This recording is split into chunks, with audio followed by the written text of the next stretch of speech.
I'm Oliver, 29, software engineer from Boston, who's always lived in my athletic brother's shadow.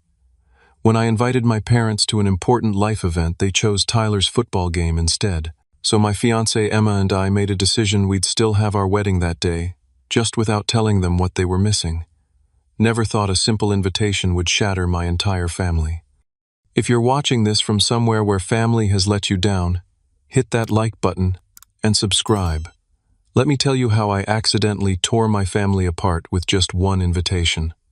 Growing up as the older brother of a star athlete is like being the moon to their Sunday. You're there, you exist, but no one really notices you when the brighter light is shining. That's how it was with me and Tyler. From the moment he could throw a football at age 4, my parents decided he was destined for greatness. Don't get me wrong, I love my brother. It's not his fault our parents made him the center of our family universe. I was the quiet kid who got straight A's and built computers in my bedroom. I played chess, joined math competitions, and eventually got a full academic scholarship to MIT. Achievements that would make most parents burst with pride. But in the Anderson household, academic success was expected, not celebrated. Athletic prowess, however, was practically worshipped. The pattern started early. When I was 12, I made it to the state science fair finals. It was a big deal for me, and I'd worked on my project for months. The competition fell on the same day as Tyler's Little League championship. Guess where my parents went? I still remember my science teacher driving me home asking why my parents hadn't come. I made up some excuse about them being sick. Then there was my high school graduation. I was valedictorian, set to give a speech I'd worked on for weeks. Tyler had a freshman football scrimmage that morning. They arrived at my graduation just as I was walking off the stage, having completely missed my speech. "Did we miss anything important?" my mom asked. I just shook my head and said no. College graduation from MIT. They were 45 minutes late because Tyler's football training ran long. My first major promotion at work. The celebration dinner was rescheduled twice before being canceled entirely due to Tyler's game schedule. I tried to be understanding. I really did. Tyler was pursuing a dream with a limited timeline. He could only play football for so long while my career would span decades. That's what I told myself anyway. A rationalization that helped me swallow the bitter pill of being an afterthought in my own family. Then I met Emma 3 years ago. It was such a cliché meet cute that if it were in a movie, people would roll their eyes. We were both taking shelter from a sudden downpour in the same coffee shop in downtown Boston. There were no empty tables, so she asked if she could share mine. 2 hours later, we were still talking long after the rain had stopped. Emma is a pediatric nurse, with boundless empathy and a gift for seeing people for who they truly are. From our very first date, she noticed things about me that even I had forgotten. She saw my passion for coding as creative rather than nerdy. She laughed genuinely at my dry humor. She asked about my projects and actually listened to the answers. Most importantly, she recognized the hurt I carried from years of being overlooked. "Your accomplishments don't matter less just because your family doesn't celebrate them properly," she told me one night about 6 months into our relationship. We were having dinner at my apartment, and I'd just mentioned offhandedly that my parents had canceled our plans again for one of Tyler's games. "You deserve to be seen, Oliver." Emma came from a family that couldn't be more different from mine. Her parents, Michael and Susan, showed up for everything. They drove 2 hours to attend Emma's small workplace award ceremony. They remembered my birthday and sent thoughtful gifts. They asked about my work and actually understood what I did because they took the time to learn about it. After a year and a half of dating, I asked Emma to marry me.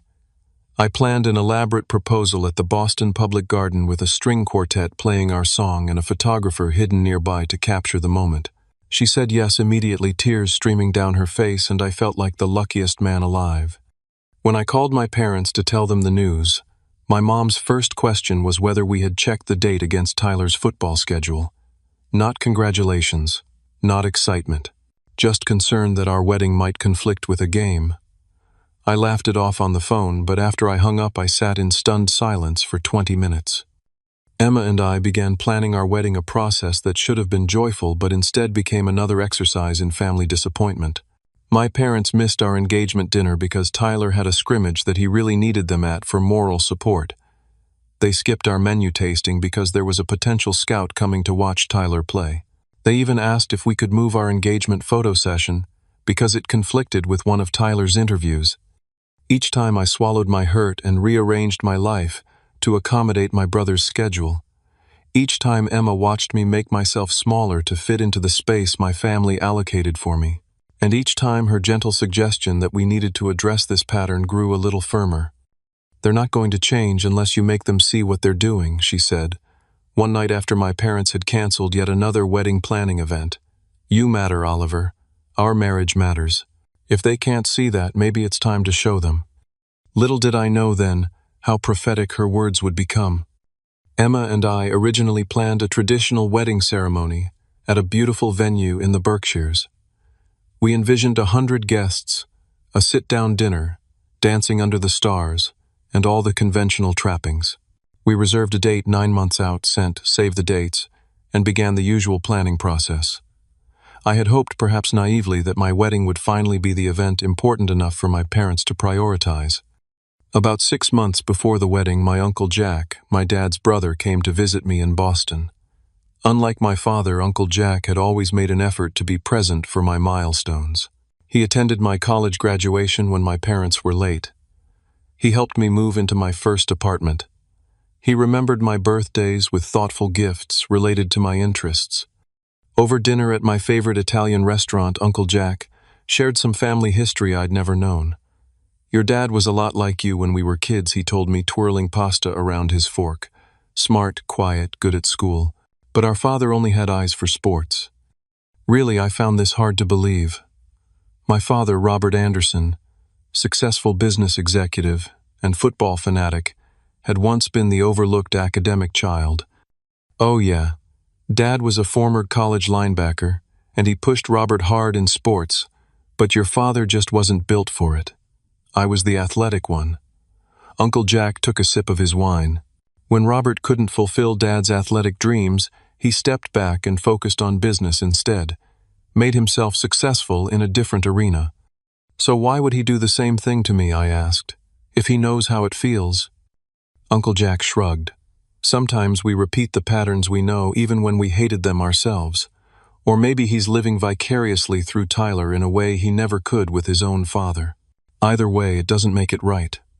That conversation stuck with me. But what really crystallized my thinking was what happened the following week. Emma and I had scheduled our engagement dinner at an upscale restaurant in the city. We'd made reservations months in advance, invited close family and friends, and were excited to bring our two families together before the wedding. 3 days before the dinner, my mother called. "Oliver, honey, we need to talk about Saturday." She began, her voice carrying that apologetic tone I knew all too well. "The engagement dinner.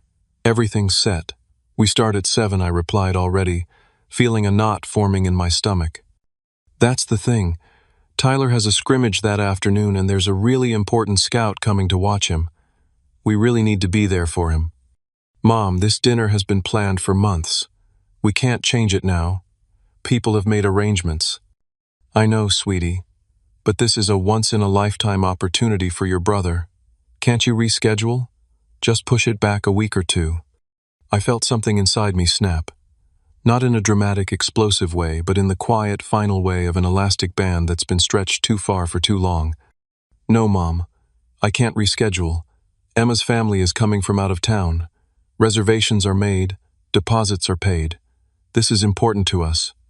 There was a pause. "Well, we'll try to make it, but we might be late. Or we might not make it at all if the scrimmage runs long. You understand, right?" I understood perfectly. And that night, as Emma held me while I processed yet another disappointment, a plan began to form. "What if we changed our approach entirely?" I suggested, staring at the ceiling of our bedroom. "What if we had a small, intimate wedding instead? Just the people who truly want to be there." Emma propped herself up on one elbow. "Are you talking about not inviting your parents?" "Not exactly. I'm talking about not telling them it's a wedding." The plan evolved from there.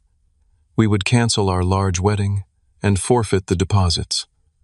Instead, we would have a small ceremony with just 20 of our closest friends and family members.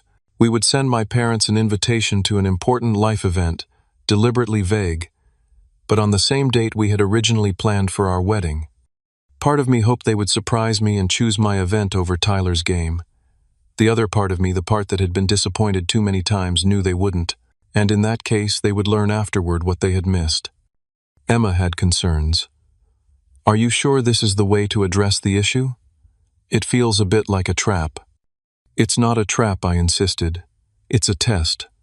And also a protection mechanism for me. If I tell them it's our wedding, and they still choose not to come, that's a hurt I don't think I could recover from. This way, if they don't come, at least they didn't explicitly choose to miss my wedding." She wasn't entirely convinced, but she supported my decision. "I just want you to be happy on our wedding day," she said. "Not resentful or sad." "I'll be marrying you," I replied. "How could I be anything but happy?" We set our plan in motion. We found a charming small venue, a historic house with gardens in Cambridge.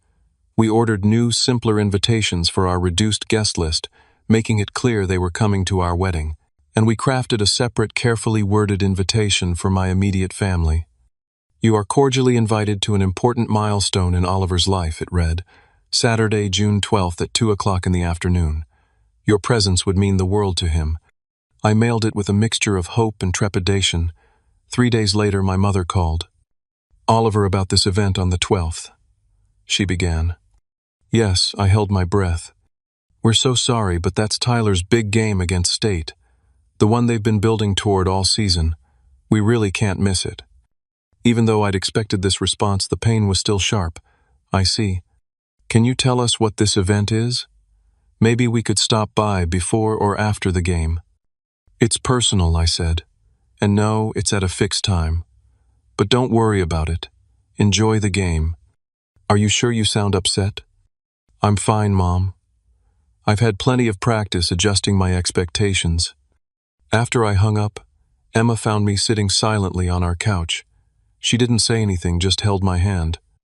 "Well, that's that," I finally said. "Wedding planning continues without the Anderson family." There was one family member who did find out the truth, though. My grandmother, Rose, my father's mother, had always had a special relationship with me. She called a week before the wedding, concerned about the vague invitation. "Oliver, what's this mysterious event?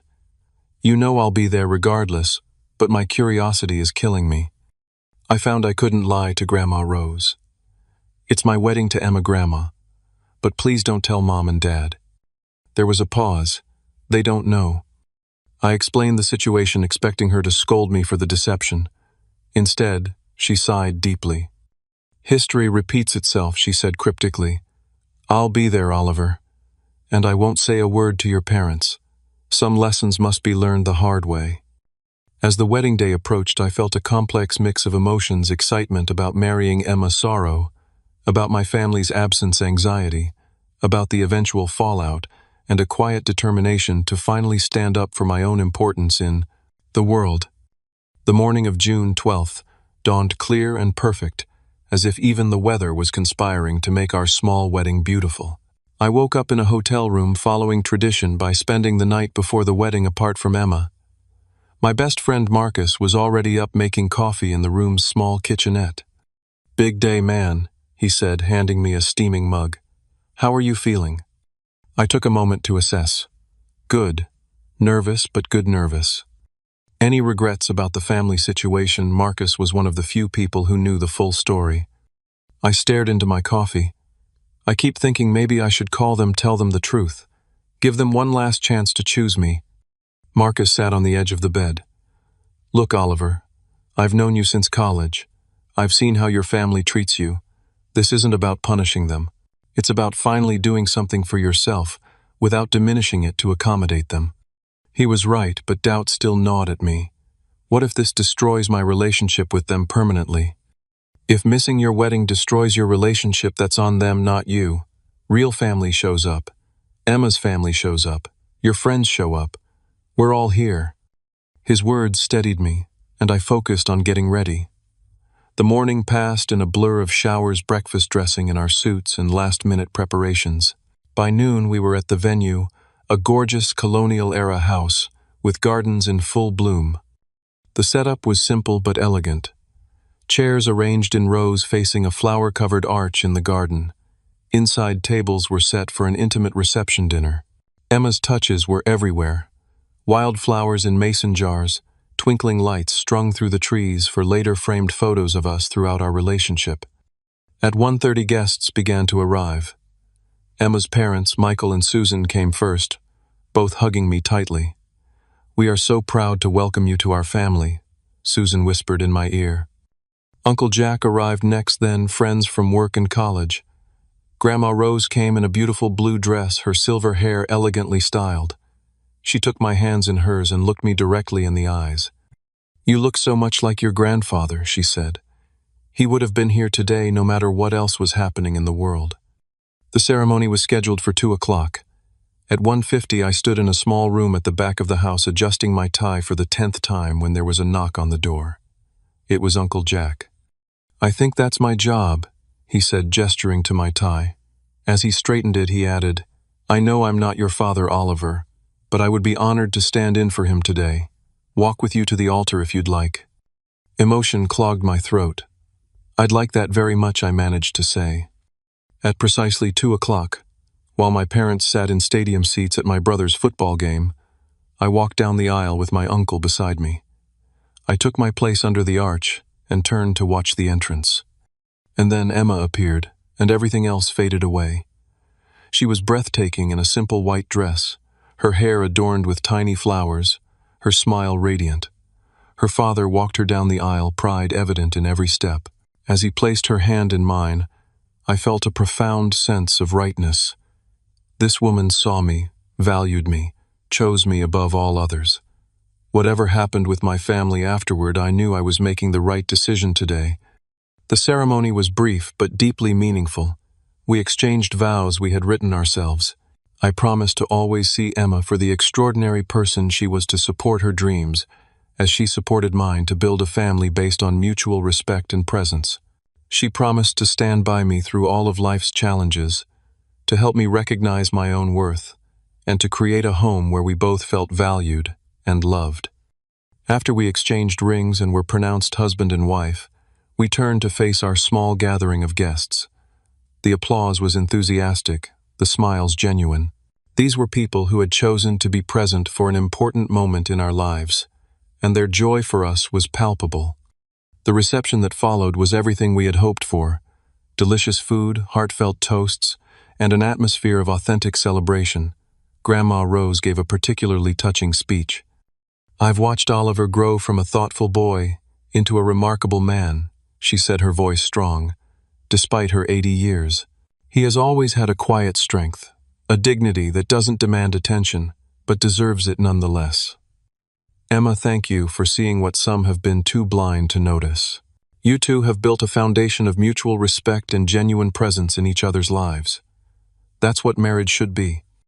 Throughout the evening, friends took photos and posted them on social media, tagging Emma and me with congratulatory captions. Witnessing Oliver and Emma become husband and wife today, just married Anderson Wilson wedding. These digital breadcrumbs would soon lead to the storm that was coming. But for those golden hours, we were blissfully focused on our celebration. Uncle Jack stepped up admirably to fulfill traditional father of the groom duties. He gave a toast, danced with Emma for the father-daughter dance, while her dad danced with me for the mother-son dance, and generally ensured I didn't feel the absence of my parents too keenly. As the evening progressed and the twinkling lights in the trees created a magical atmosphere, Emma and I shared a quiet moment alone in the garden. "Any regrets?" she asked, echoing Marcus's question from that morning. I looked around at the joyful celebration, at the people who had made the effort to be there for us, and then back at my new wife's beautiful face. "Not a single one," I answered truthfully. "This is perfect." And it was. Despite the absence of my immediate family, or perhaps because of the absence of their habitual neglect, our wedding day was filled with genuine joy, unmarred by disappointment or accommodation.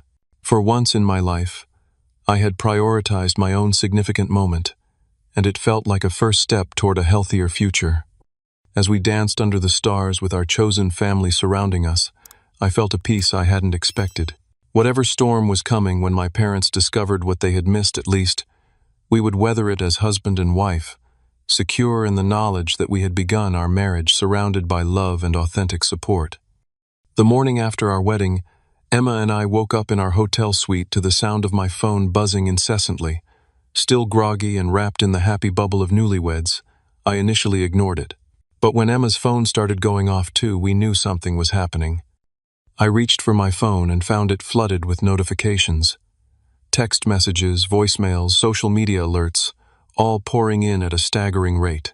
As I scrolled through, the reality of what was happening dawned on me. Our wedding photos had spread online, and my family had discovered what they'd missed. The first message I opened was from my mother, time-stamped at 7:15 that morning. "Oliver, there are pictures of you and Emma in wedding clothes all over Facebook. Please call me immediately and explain what's going on." 10 minutes later, another text. "Oliver Anderson, you answer your phone right now. What have you done?" By 8 o'clock, the tone had shifted dramatically. "How could you do this to us? Your own wedding. Without telling us. Call me now." My father had left several voicemails, each progressively more angry. The first was brief and confused. "Oliver, it's Dad. Call me back as soon as you get this. There's some confusion about some photos online." The second, left 30 minutes later, was less measured. "What kind of son doesn't invite his parents to his wedding? Call me back immediately." By the third voicemail, his anger was palpable. "You've broken your mother's heart with this stunt. I raised you better than this. This is unacceptable behavior, and there will be serious consequences for this level of disrespect." Tyler's messages were perhaps the most unexpected in their intensity. "Dude, what the actual hell? You got married during my big game. The scouts were there. This was my moment, and now everyone's blowing up my phone about your wedding. Mom's hysterical. Dad's on the warpath, and I'm standing here looking like an idiot because I didn't even know my own brother was getting married. Way to make everything about you for once." Emma read the messages over my shoulder, her face growing increasingly concerned. "I knew there would be fallout, but this is intense," she said quietly. "Are you okay?" I wasn't sure how to answer. Part of me had expected anger, but the sheer volume and intensity of the responses was overwhelming. "I think I need to understand exactly what's happening out there before I respond to anyone," I said. We spent the next hour piecing together the digital trail.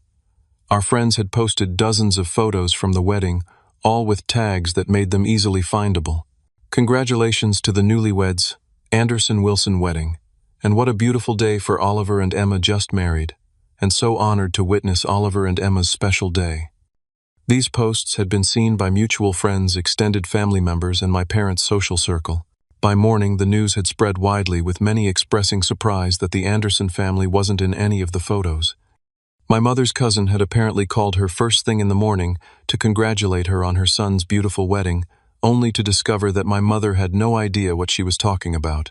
From there, the situation had snowballed, as my parents frantically searched social media and found indisputable evidence that their son had gotten married without telling them.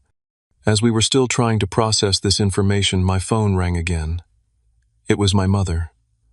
After a deep breath and a reassuring nod from Emma, I answered.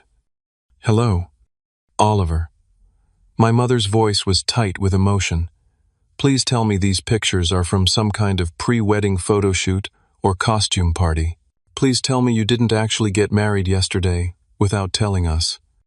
"I can't tell you that, Mom. Emma and I got married yesterday at 2 o'clock, the same time as Tyler's game." There was a sharp intake of breath. "How could you do this to us, your own parents? We would have been there if we'd known. Would you? I invited you to an important life event on that exact date and time. You chose Tyler's game instead. That's not fair. You didn't tell us it was your wedding, because I already knew what your choice would be. It's always been Tyler. My entire life it's been Tyler." "That is simply not true." My mother's voice rose. "We've always supported both of you equally. Mom, you missed my college graduation because Tyler had a football game. You skipped my promotion dinner, my award ceremony, and every other significant event in my adult life because something of Tyler's always took precedence. Those were different circumstances. If we had known this was your wedding. That's exactly it, I interrupted. It shouldn't matter what the event was. It was important to me. That should have been enough for you to be there. There was a long pause. When my mother spoke again, her voice was choked with tears. Your father wants to speak with you. Before I could protest, my father's voice came on the line, cold and controlled in a way that was more frightening than yelling would have been. What you've done is unforgivable, he said without preamble. You've humiliated this family. Do you have any idea how this looks? Everyone is talking about how the Andersons weren't at their own son's wedding. People are asking me why we weren't there, and what am I supposed to say? The truth would be a start, I replied, surprising myself with my calm. That you chose Tyler's football game over an event your oldest son specifically said was important to him. Don't you dare turn this around on us. You deliberately deceived us. You robbed us of the chance to see our son get married. No, Dad. You robbed yourselves of that chance when you decided yet again that Tyler's game was more important than anything happening in my life. This is outrageous. Your mother is absolutely devastated. She's been crying all morning. Is that what you wanted, to hurt your mother? Of course not. I just wanted for once in my life to have a significant moment that wasn't overshadowed by Tyler. A day where I didn't have to accommodate his schedule or accept being second place in my own family. My father's voice dropped to a dangerous quiet. If you don't apologize to your mother right now and try to make this right, there will be serious consequences, Oliver. What consequences? Dad, will you pay less attention to me, invest less time in my life, show up for fewer of my important moments? How would that be different from the last 29 years? There was a shocked silence on the other end of the line. Then my father said, I don't even recognize who you've become. This conversation is over until you're ready to show some respect to the people who raised you. The call ended abruptly. I sat there, phone in hand, feeling strangely hollow. Emma, who had heard everything, wrapped her arms around me. That was incredibly brave, she said softly. I don't feel brave. I feel sick. That's because you care about them despite everything. It's okay to feel conflicted. My phone buzzed with more notifications. The story was spreading beyond just family and friends now. My parents' friends were commenting, expressing shock and concern. Extended family members were taking sides in comment threads. My Aunt Patricia, my mother's sister, had posted a long message of support for me, revealing that she too had often felt overlooked in favor of my mother when they were growing up. This was no longer just about a missed wedding. It was unearthing generations of family dynamics and long-buried resentments. And somewhere in the chaos of buzzing phones and emotional fallout, our first day as husband and wife was slipping away. Emma gently took my phone from my hands. Let's turn these off for today, she suggested. We're still on our honeymoon, technically. The family drama will still be there tomorrow. She was right, of course. But as I tried to focus on enjoying our day together, I couldn't shake the feeling that I had just irrevocably altered my family's landscape, and I wasn't sure if anything would ever be the same again. The week following our wedding was like watching a family implosion in slow motion. Emma and I had planned a short honeymoon getaway to a coastal town in Maine, but the constant barrage of family drama made it difficult to truly disconnect and enjoy our time as newlyweds. By Tuesday, just 3 days after our wedding, the situation had escalated beyond anything I could have anticipated. My Uncle Jack called while Emma and I were having breakfast at our oceanfront bed and breakfast. Oliver, I wanted to check in on you, he said, his voice tight with concern. Things have gotten pretty intense back home. What's happening? I asked, stepping outside to take the call while Emma finished her coffee. Your father and mother had a huge fight last night. He's blaming her for raising you wrong and creating this mess. Said if she'd been a better mother, you wouldn't have pulled this stunt. I felt sick. That's ridiculous. This isn't Mom's fault. I know that, and deep down Robert knows it too. But he's lashing out. He actually threatened divorce, Oliver. Packed a bag and everything, though Aunt Rose talked him into staying at the house for now. Divorce. Over this, the weight of unintended consequences settled heavily on my shoulders. I never wanted to break up their marriage. This isn't about you, not really, Uncle Jack sighed. It's about 30 years of your father's unprocessed issues with his own father and how he's repeated those patterns with you and Tyler. Your wedding just brought it all to the surface. After speaking with Uncle Jack, I called my mother. She answered on the first ring, as if she'd been waiting by the phone. Oliver. Her voice sounded raw, like she'd been crying for days. Hi, Mom. Uncle Jack called me. He said Dad's talking about divorce. She let out a shuddering breath. Your father is very upset. He feels we've failed as parents, that I've failed specifically. He says a good son wouldn't have excluded his parents from his wedding, so we must have done something terribly wrong. Mom, that's not. I've been having anxiety attacks. She continued, her voice shaking. I can't eat, can't sleep. All I can think about is missing your wedding. My own son's wedding. The photos are everywhere, Oliver. My friends keep calling, asking why we weren't there. Do you know how humiliating this is? Guilt and frustration warred within me. I'm sorry you're hurting, Mom, but I've been hurting for years. Every time you and Dad chose Tyler's events over mine. Every important moment you missed.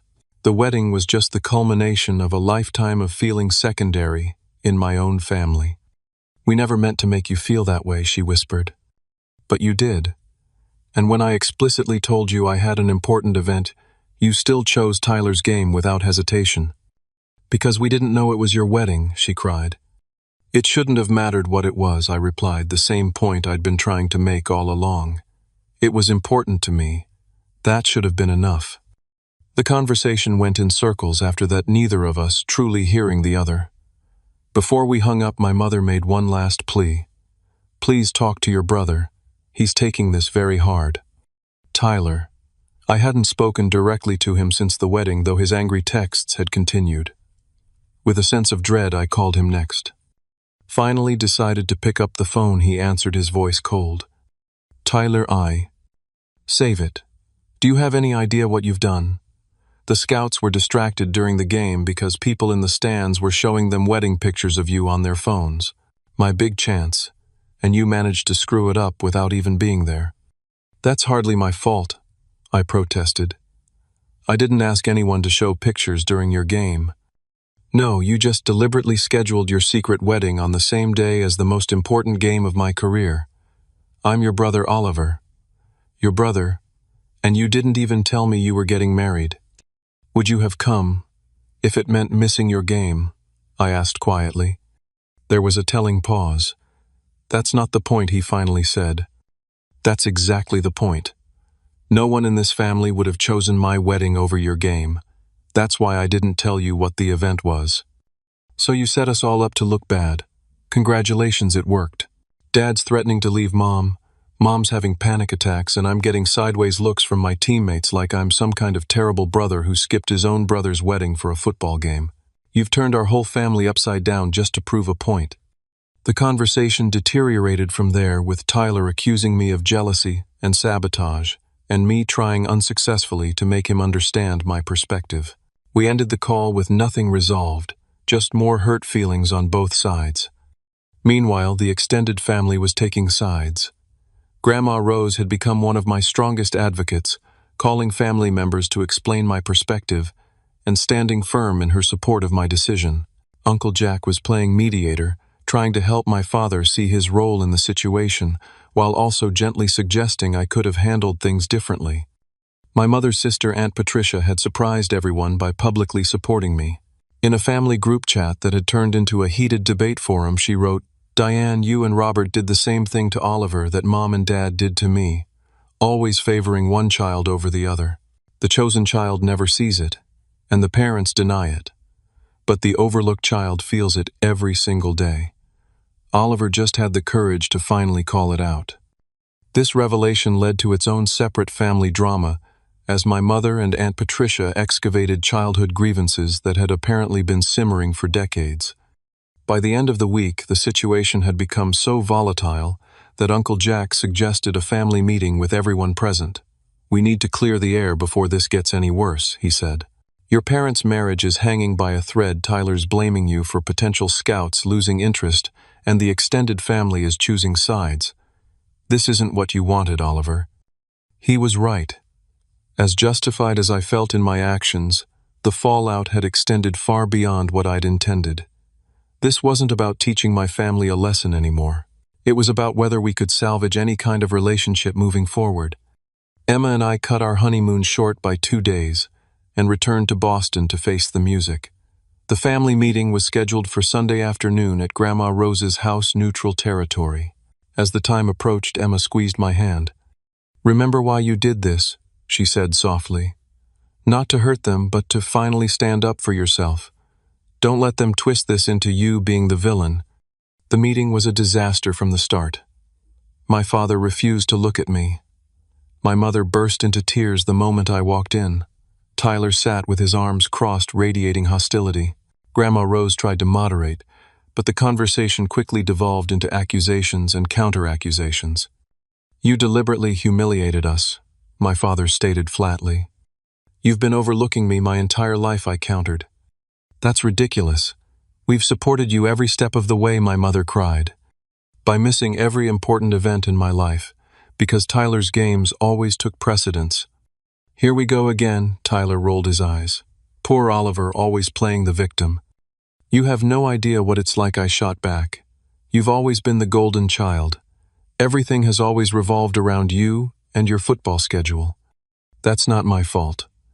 Tyler stood up, his face flushed. "I didn't ask to be born with athletic talent. I didn't ask for Mom and Dad to come to my games."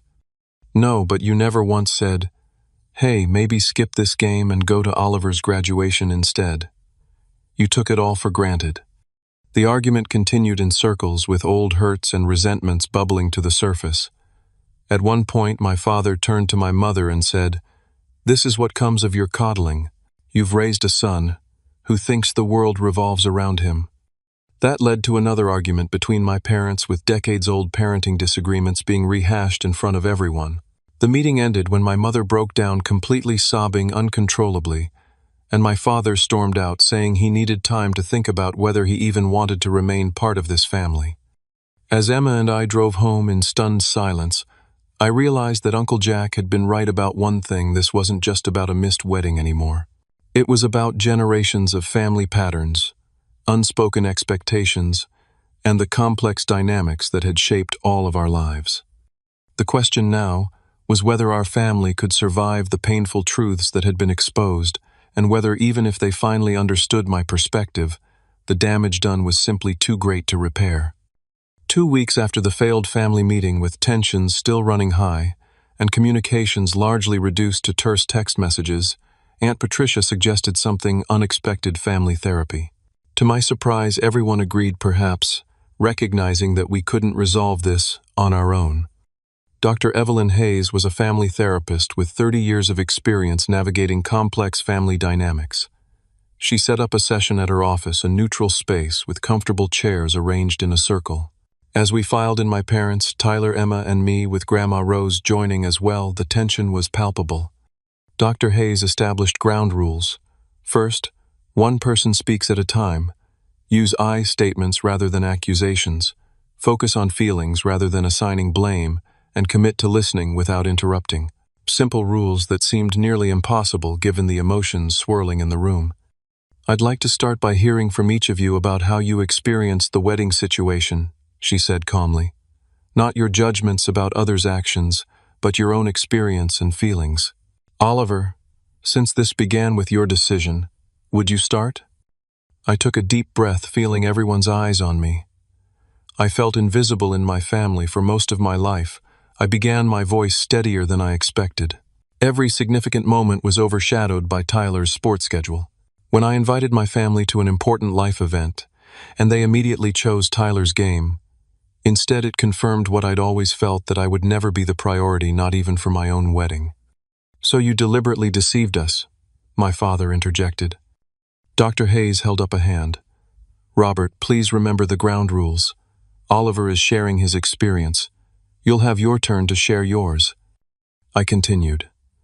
"I didn't tell them it was my wedding because I couldn't bear the explicit rejection. If they had known it was my wedding and still chosen not to come, that would have been too painful to recover from.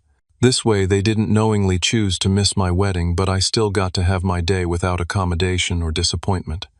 When I finished, Dr. Hayes turned to my mother. "Diane, how did you experience this situation?" My mother dabbed at her eyes with a tissue. I felt blindsided and betrayed. Finding out my son got married without telling me was like a physical blow. I've replayed every conversation wondering how I missed the signs, what I could have done differently. Her voice cracked. I keep seeing the photos online, everyone smiling and celebrating, and I wasn't there. I'll never get that moment back. My father spoke next, his voice tight with controlled emotion.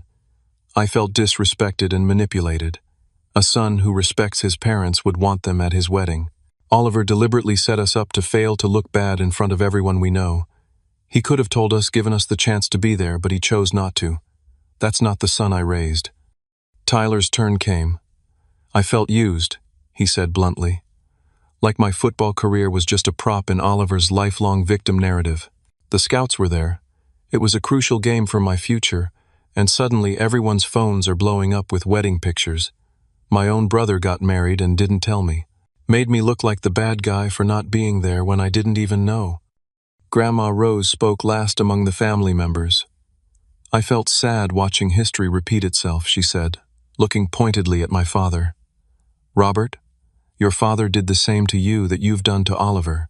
Prioritized sports and achievements over emotional connection. You swore you'd never do that to your children, yet here we are. My father's face flushed. That's not the same thing at all.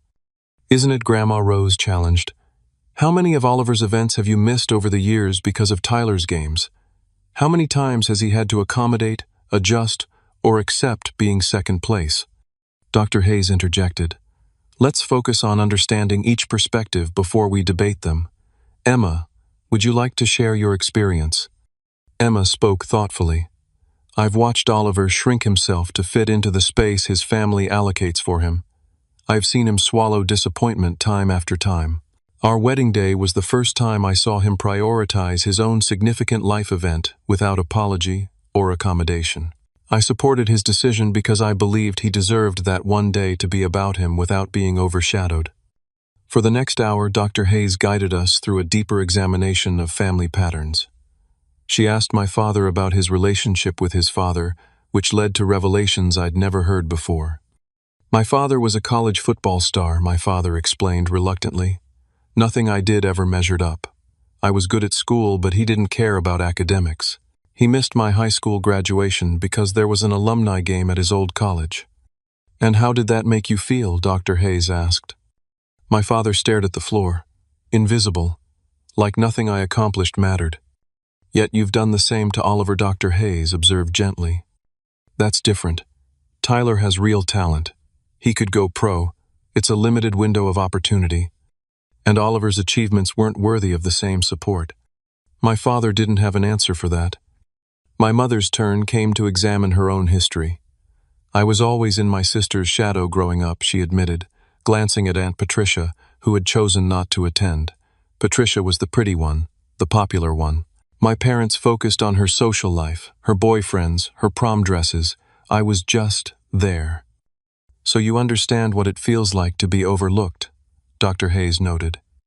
Yes, but we didn't do that to Oliver, my mother insisted.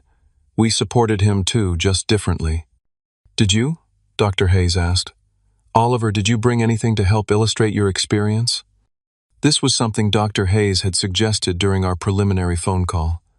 I reached into my bag and pulled out a photo album I'd compiled specifically for this session. This is a record of important events in my life, I explained, passing it to Dr. Hayes. The sticky notes mark the ones my parents missed because of Tyler's activities. Dr. Hayes opened the album and began paging through it slowly.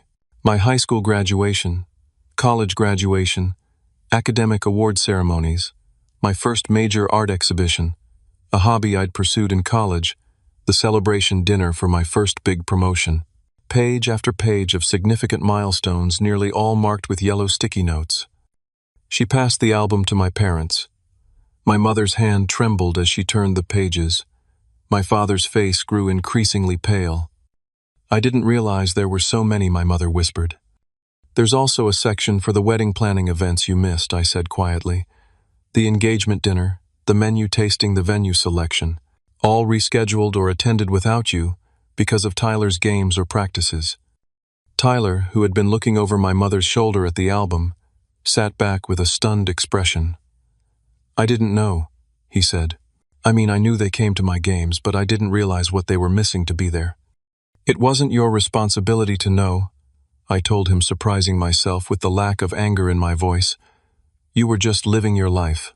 It was Mom and Dad's responsibility to balance their time between both their children. Dr. Hayes directed the conversation toward Tyler's experience. Tyler, what has it been like for you being what some might call the favored child?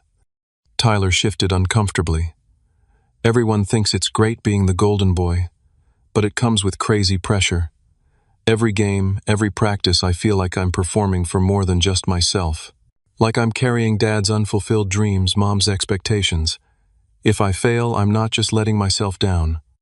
That's not true, my father protested. We'd love you regardless of how you perform.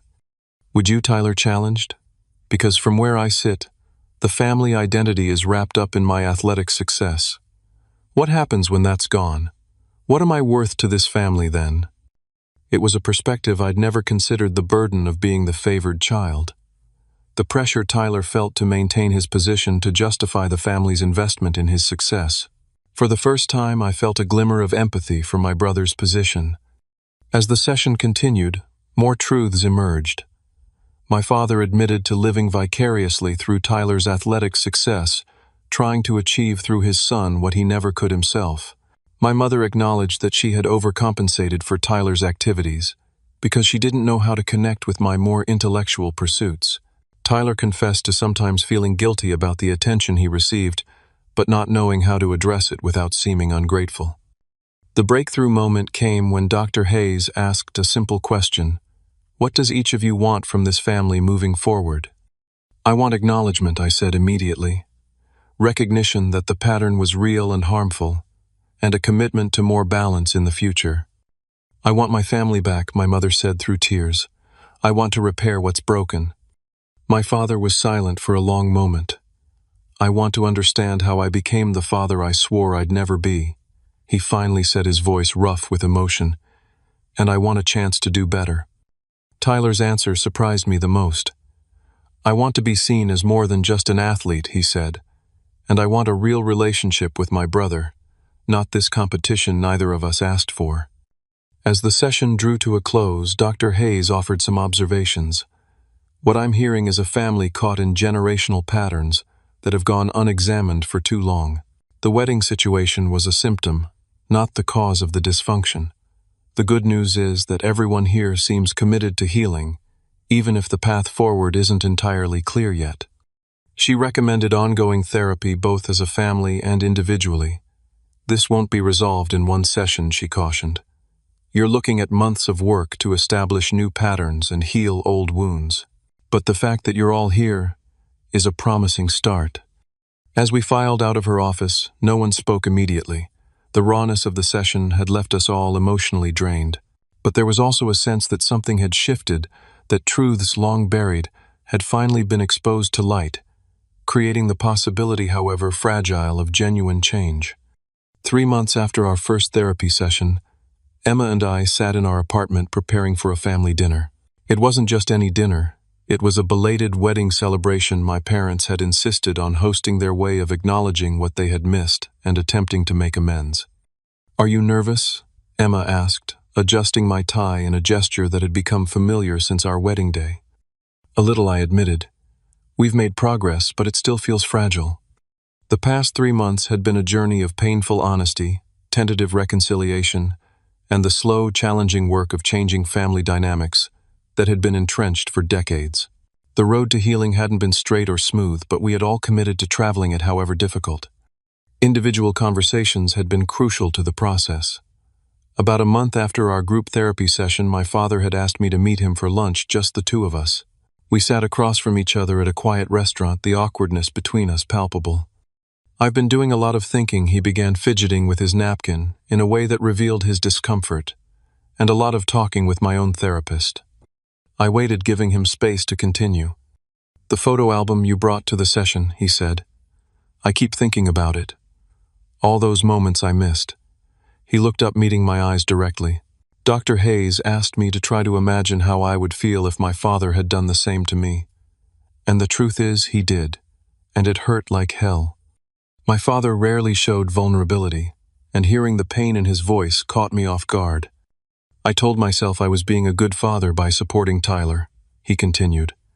"That I was doing what my father never did for me. But in the process, I became exactly like him toward you." He took a deep breath. "I'm sorry, Oliver. I was wrong. There's no excuse for missing so many important moments in your life." The apology wasn't perfect. It was awkward and halting, but it was sincere, perhaps. The first truly sincere apology my father had ever offered me. It wasn't just the words. It was the effort he was making to understand, to see the pattern he had perpetuated. My conversation with my mother had been even more emotional. She had invited me over while my father was at work, prepared my favorite childhood cookies, and then broken down completely before we even sat down. "I should have seen it," she sobbed. "I should have protected you from feeling like you didn't matter." As we talked, she revealed more about her own childhood of feeling overlooked. "I promised myself my children would never feel the way I did," she said. "But instead of breaking the pattern, I just flipped it. I focused so much on making sure Tyler wasn't overlooked like I was. I didn't see that I was doing the exact same thing to you." The conversation with Tyler had perhaps been the most surprising. We met at a basketball court, a neutral space for both of us, and shot hoops while we talked an activity we hadn't shared since we were kids. "I never wanted to be the favorite," he told me, dribbling the ball pensively. "And honestly, it's kind of messed up my head. Like, am I only valuable because I can throw a football? What happens when that's gone?" "You're more than just an athlete, Tyler," I said, meaning it. "Am I? Because sometimes I don't even know who I am outside of football." He passed me the ball. "And for what it's worth, I'm sorry I didn't see what was happening. I should have stepped back sometimes. Told Mom and Dad to go to your stuff instead." "It wasn't your responsibility," I repeated what I'd said in therapy. "You were just a kid too." "Still, you're my brother. I should have had your back." That conversation had marked the beginning of a new relationship between Tyler and me, one based on mutual respect rather than competition or resentment. We'd started texting regularly, making time to connect in ways we never had before. Emma had been my rock throughout the process, supporting me while also encouraging me to maintain healthy boundaries. "Healing doesn't mean forgetting," she reminded me often. "It means moving forward with awareness and protection for yourself." Grandma Rose had played her own important role, sharing family history that provided context for the patterns we were trying to break. "Your grandfather was a hard man," she told me during a visit to her home. "He saw vulnerability as weakness and affection as indulgence. Robert learned early that the only way to get his father's attention was through achievement. It's no excuse for how he treated you, but understanding the pattern is the first step to breaking it." Now, as Emma and I drove to my parents' house for the celebration dinner, I reflected on how far we had come in 3 months. There had been setbacks, tense phone calls, therapy sessions that ended in tears, moments when old patterns threatened to reassert themselves. But there had also been progress, genuine efforts at change, and a new honesty in our family that, while sometimes painful, was ultimately healing. My parents' house was decorated for the occasion with string lights and flowers. A banner reading, "Congratulations, Oliver and Emma," hung in the dining room.